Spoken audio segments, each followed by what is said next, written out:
Hello, welcome to the Fourdrinier. My name's Greg Thorpe. I'm a writer for the Fourdrinier. I'm also a curator based in Manchester.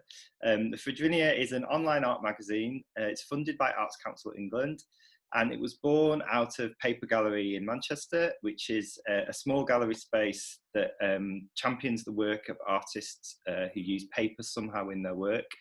We do that too at the magazine. Thankfully, it's an enormously broad, diverse remit of artists, so we get to write about a very broad collection of artists. So thank you for joining us for this interview, and thank you to our guest today, author Katie McCabe. Hi, Katie. Hello, thank you for having me. I'm delighted to be here. Absolutely. Katie has written a fantastic book, which I will show you here. It's called More Than a Muse, Creative Partnerships That Sold Talented Women Short. It's published in the Quadrille imprint at Hardie Grant. It's a fantastic read. It's been a real companion read for me during lockdown. And it's opened up my eyes to lots of new aspects of artists that I thought I knew. And it's also brought lots of new artists into my eye line, which has been really exciting. So the title sort of gives a lot away, but can you tell us, Katie, what the scope and the ambition of the book are really all about? So the book was mainly just to sort of center incredible, so it touches on visual artists, but also some musicians, writers as well, and to sort of look at the work of women who have sort of been overshadowed by the high profile partnerships that they were in. So all of them were in the same creative discipline as their partner, and whether that's their husband or boyfriend, or, and some of them were sort of known as muses, others were artists in their own right who maybe, when they sort of enter their careers, they were slightly overshadowed by the person they were with. So really each chapter sort of serves as its own essay.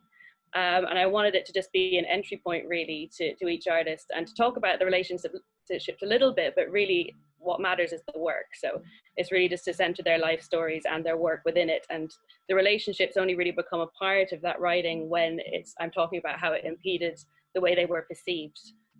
And the way they were written about. There is a lot, although the stories are all very different and very independent from one another, there are some parallels. Like there was a real theme of as soon as the person would have like a rising career of their own, and as soon as they were married or as soon as they were tied to this person whose career was also ascending, it would almost be like that work was erased. And that was a persisting theme throughout the book. So I think there is also, particularly within visual arts, there's a tendency to sort of romanticize artistic partnerships, and I really wanted to look at the other side of that, because it's just so common for the woman to be written about in a certain way when she's with a more high profile artist. Yeah, and that kind of relationship between artist and muse is also, I mean, it's heavily gendered. Yeah. It also renders a muse as a person without a voice, and it obscures the possibility that the muse is also the artist, and it misunderstands really how artists live and work together. And what I think is really important about the way you've written about this collection of artists is that it also challenges subsequent generations, because we have continued some of those imbalances in the way that we value and the way that we talk about art. We've perpetuated some of the imbalances that the artists had to live with. So it's also kind of a bit of a call to arms about what do we do with these legacies now? Exactly.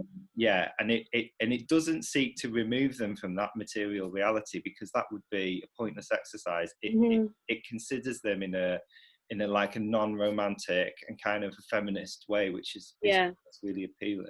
Well, I'm glad that came across, because I think that is a problem with sort of revisionist history. Although it is very important, there needs to become a point where people stop being rediscovered, because I think there's especially now that there's a real sort of appetite for it, and it's fantastic, but the framing can be difficult, because people like Dora Maar, who's like a fantastic photographer with a huge body of work, but every time she is exhibited, it is under this kind of guise of rediscovery.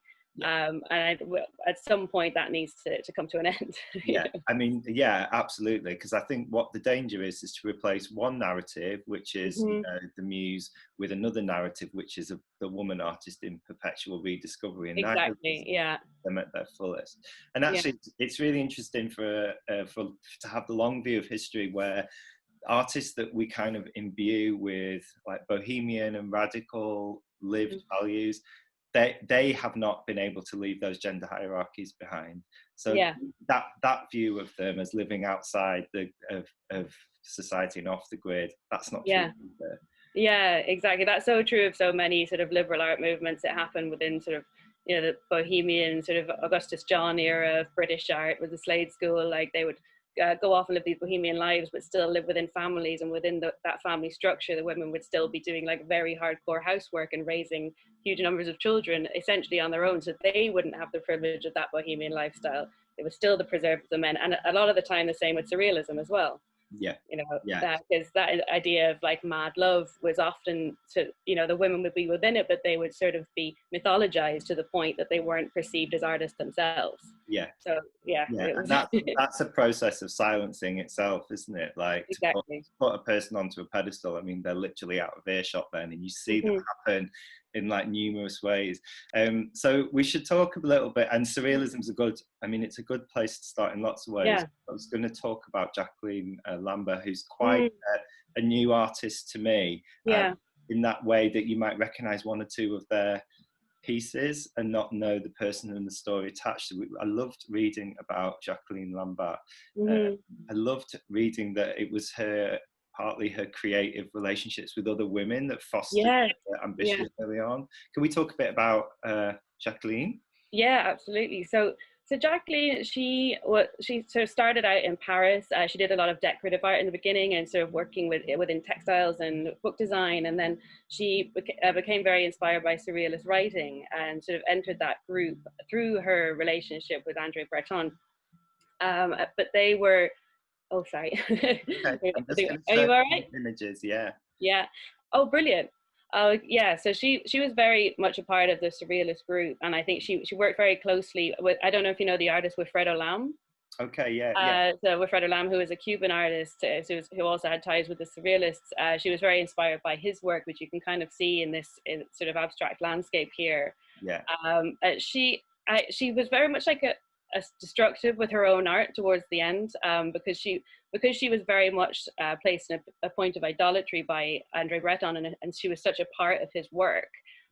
It was very hard for her to be seen as an independent artist, even though there were so many women surrealists who did exhibit at the surrealist exhibitions, and so did she, but she wasn't exhibited under her own name and wasn't really recognized. I think there was one where she was maybe under as like J. Breton after they were married.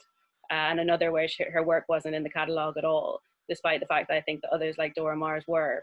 Right. But I think because Andre Breton was such sort of, you know, a pinnacle in the surrealist movement, being tied to him made it very difficult to have an independent artist spirit for her. Yeah, and it's almost specific to that woman's relationship, whether her legacy will start or survive. And there was an interesting point you say in the book that Penelope Rosemont's study names about just shy of 100 connected to surrealism, whereas another like 500-page volume by a male art writer doesn't focus on the work of a single one. Yeah, exactly. Almost like opposite worlds that we're witnessing.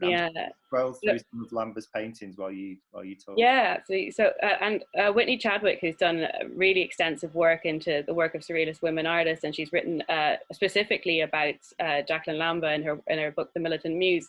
And she said that when she first went to interview Roland Penrose, who was a surrealist artist, he said he actually discouraged her from writing about surrealist women at all, because he said they were important because they were our muses, but they weren't artists. You know, and that wasn't something that was held by a lot of male surrealists, but it certainly was something that affected the way they were perceived. So she actually ended up destroying a lot of her own work, which is why she's not that well known, because there's very little of it exhibited, because not that much of it exists. Right. And because of the way she was perceived within the surrealist movement, she kind of moved away from it, and a lot of the work she destroyed would have been perceived as her surrealist works, and she's moved into very sort of light focused abstract landscapes towards the end of her life. And like Dora Maar, she was seen as quite reclusive towards the end of her life, but I mean, from my own research, I kind of found that was also kind of mythologized. So the idea of the reclusive female artist is often mythologized, and I mean, you can understand why she would want to separate herself from the art world, because she was always kind of placed in this the caricature that Breton wrote her in. because a lot of Breton's work, like Mad Love and Najda, it's the women in his life become characters, and then it becomes very difficult for people to separate the real person from the character. Yeah. Yeah, but yeah, her work is just so textured. I love these works. Yeah, you know? I think they're beautiful, and the color, and but also it's when you follow the narrative of a single artist, it almost becomes a self-fulfilling prophecy that Yeah, that they're forced out of the movement, that their work changes and their context changes as a result, and that was almost used to demonstrate, or that they were not like us to begin with. well, exactly. Yeah, Yeah, what they're doing is following, you know, the course of the work that's available to them, mm-hmm. and the changing circumstances of their life as an Yeah, artist. And what artist doesn't, you know, do that? yeah, So yeah, I love these pieces so much, and to like an untrained eye, it might be assumed that they're the work of many different artists. And yeah, actually, in your book, you talk about how, you know, styles and commitment to a vision does change quite radically in the life of women's artists because of the yeah, things we've been talking about. yeah. Yeah. And this one is done with colored pencil, I think, which I've never seen this one in real life, but it did come up a lot when I was researching that chapter, and I just think there's something so mythical about it. I love it. Yeah, it's exquisite. It's Yeah. almost like science fiction in its Yeah. forms and everything. Beautiful. And so, well, we'll talk about, we've mentioned Dora Maar a little bit. Mm-hmm. Another kind of woman who, I mean, I hesitate to use these terms of movements as nouns like a surrealist, but I've Yeah. worked with surrealism in Yeah. photography and more.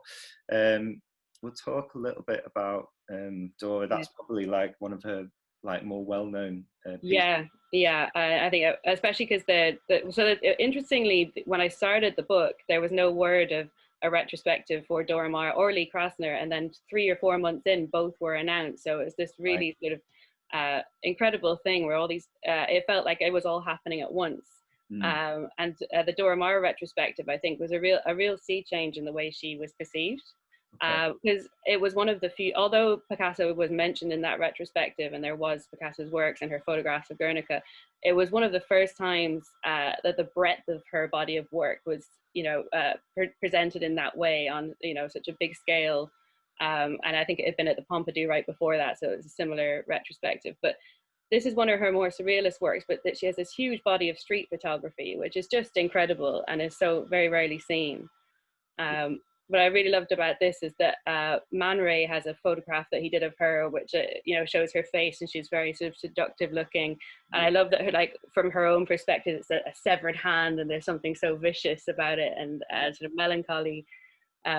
Yeah, and it's kind of quite a gothic response in a way to the way that women appear in surrealism, because they're quite disembodied and by extension disenfranchised. And it's almost like, well, I can do that, you know, in this really gothic setting, which I love, and actually is humorous. And that's the thing that's often left out of descriptions of women's work. It's assumed to never be humorous, and quite often it's a riposte in lots of ways, and sometimes it's satirical, and the humor's quite often erased.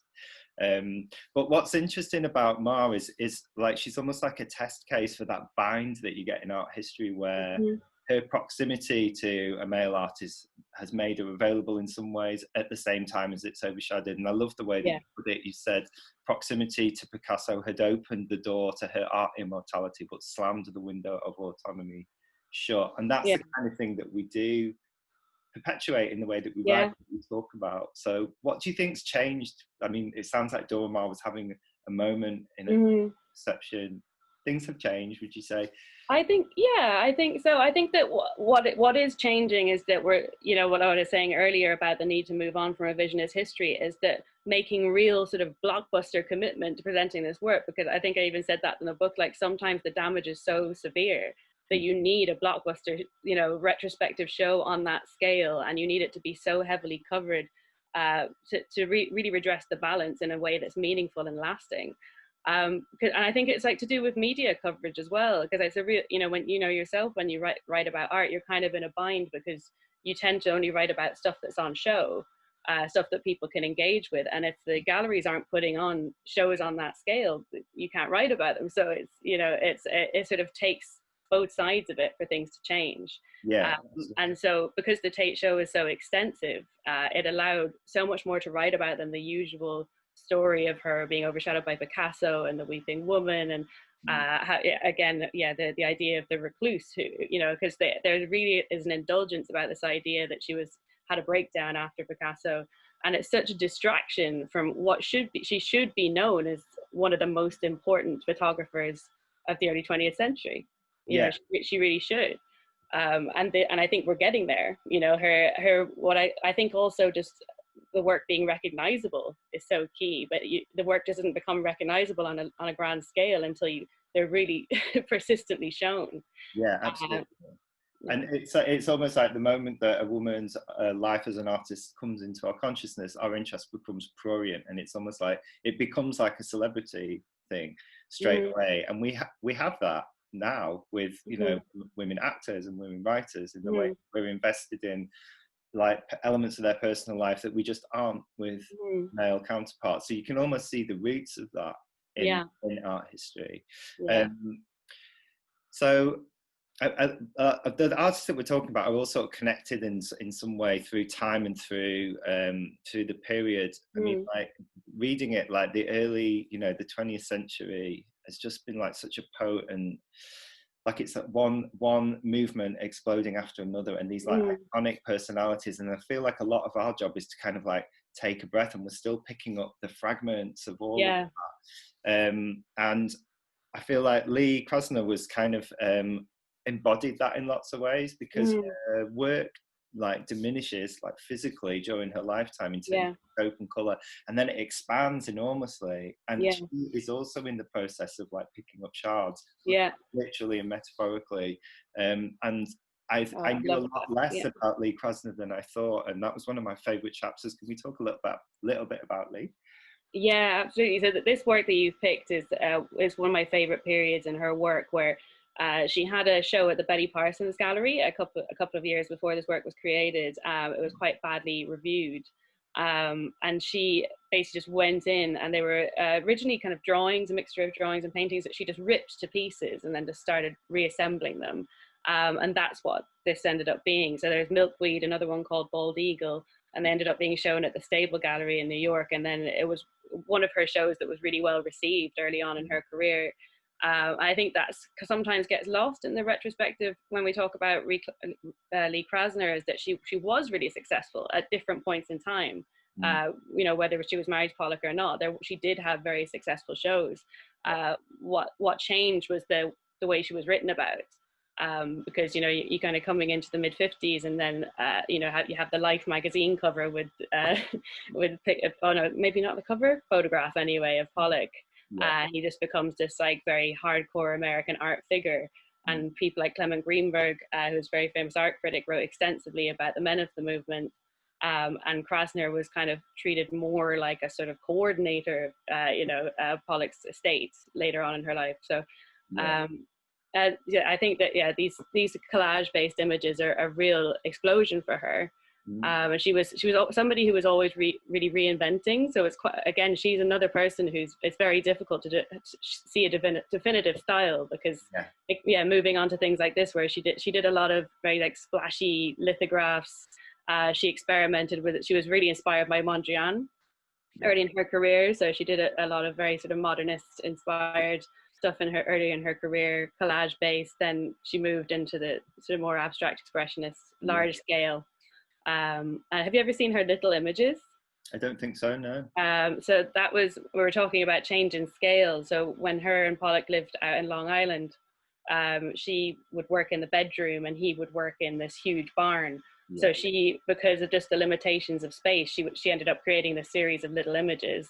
And then she moved into the barn later on, and that's when her work really exploded and became very large scale. Yeah.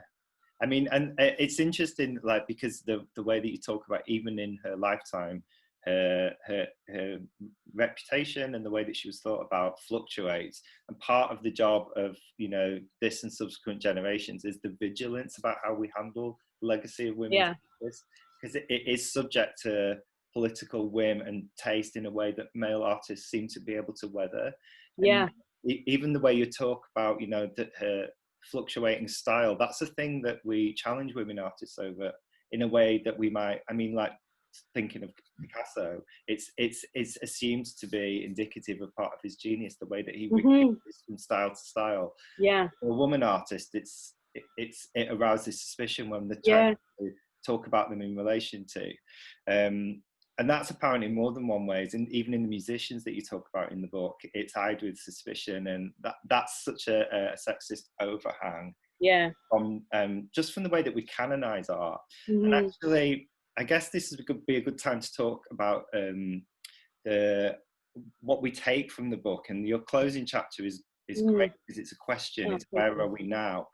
And you touched on that a little bit about, you know, we talked about the vigilance of how we look after the legacy of women's artists, and we can't be trapped in the perpetual state of rediscovery because it's another kind of narrative that fixes. What would you like to see, and what would you like us to think about differently? So I would, I mean, I take this knowing that like it's a little bit rich for me as somebody who's written like extensive biographical information about these women to say this, but we do have to move away from the intoxicating side of the artist's biography, because that is a privilege that people like Krasner are given. It's a privilege that people like Pollock are given. It's not given that often to people like Krasner, Dora, Maar, Jacqueline Lamba. And even like since I've written this book, there's been I had a request to just extract a chapter about Lee Krasner, and I said, actually, can I just write specifically about the work that's on show and not write about the biography at all? And that's really important to me, because I want the book just to be a stepping stone, an entry point for the people who might not be aware of these artists, and the biographical information is essential for that. But I want to see more intellectualized, in-depth analysis of their work and extensive showings of their work. It's not always possible. I mean, I have a chapter on Camille Claudel, who was a really, just fantastic sculpture in Paris in the late 19th century. And nearly always, because it's an intoxicating story, we talk about her death and her relationship with Rodin. But there are these existing sculptures, that they are one of the most, sensual, realistic, beautiful sculptures of the late 19th century. And we should be doing everything we can to resurface those, so I think that's what I would like to see is more shows like the Dora Maar retrospective, more shows like the Lee Krasner retrospective, where the work is just allowed to shout, Yeah, absolutely. And that's what happens with this book, that sculpture work was, it was brand new to me. And as soon as I saw it, it spoke for itself. Do you know what I mean? And once you make the space for it. I was thinking about, Sarah Schulman talks about Kathy Acker, who she was a huge fan of as like an experimental writer, and she remembers the obituary, the New York Times, where the first two lines of the obituary are a physical description of her, like her leather jacket, her red lipstick, and she challenges that by saying, Kathy Acker created a new literary persona that young women could look in the mirror and recognize as themselves. Like, she changed the way that women wrote. And this process of, she was an odd character around the village and this is how she looked. She calls it the diminishing process. And I see that happen all the time, even with living women artists. And that spoke to me really strongly from the book. I can see we were at the tail end of that with lots of these artists, and the challenge to prevent it happening now. And I was thinking about even like Yoko Ono, who was going to have almost a century of work as an artist at some point. How will we speak about those artists away from her marriage? And so it's definitely a challenge and a perspective for the future, in all kinds of ways. I mean, it's something I had to keep correcting myself on, because I'm not by no means able to escape this all the time, this unconscious bias that haunts us all. And sometimes I would need to remind myself, like, you don't need to talk about the male counterpart in order to get people to listen. You don't need to talk about the male counterpart in order to get people to care and recognize it can be seen on its own terms. And so I rewrote a lot on that basis, taking some of the biography out and just trusting that people would acknowledge this work on its own terms, this life on its own terms. And I think we are getting there slowly, but that, the media has to play a part in that too, and not always chase the headline, not always wanting to put Picasso in the headline, Pollock in the headline. Yeah, and actually what's exciting is I guess as a possibility and a provocation for people who care about art is that the process of institutional change is like very slow. And sometimes it doubles back on itself. We've seen that people's reputations are not stable, but also there are ways we can see that women have thrived outside of the institutions of art by necessity. And I wonder, is part of our conversation not waiting for the institutions of art to come to marginalised artists, but to use the strength of that collective body of work to say, well, maybe there's a better way we could have been doing things all along. And maybe it's, and tip the scales back. And I feel that that's a really exciting possibility when I put this book down. It's like, well, you know what, that's not working for us. And you show this work, but as, as feminists and as people championing marginalised art, there might be a better way to do things. And the body of these women's work is almost our proof of that. Yeah.